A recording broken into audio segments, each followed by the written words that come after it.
Manifestation खरंच काम करतं का? हा मुद्दाच नाही आहे. आपल्याला सगळ्यांना माहिती आहे की लॉ ऑफ अट्रॅक्शन, मॅनिफेस्टेशन हे काम करतं.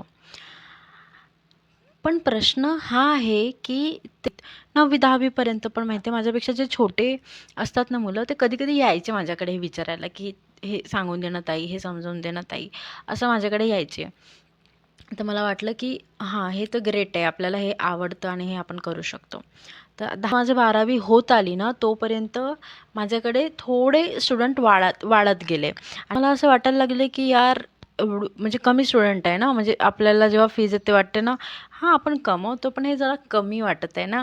तर तर असं किती छान होईल जर माझ्याकडे एक बॅच आली, म्हणजे मी मस्त बोर्डवर शिकवते आणि असं मी ते मॅनिफेस्ट करायची. ठीक आहे. मग मी म्हटलं की म्हणजे पहिले म्हटलं 10वी एकदम, म्हणजे मी 8वी पर्यंत होते माझ्याकडे स्टुडंट्स.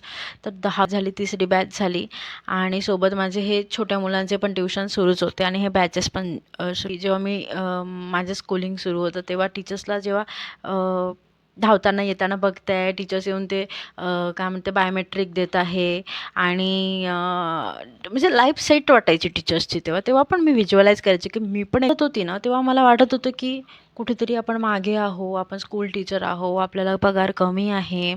तर आणि आपला जो ध्येय आहे बँकिंग एक्झाम क्रॅक करण्याचा, गव्हर्नमेंट प्रिपरेशनला दिलंच नाही आपण, हे मला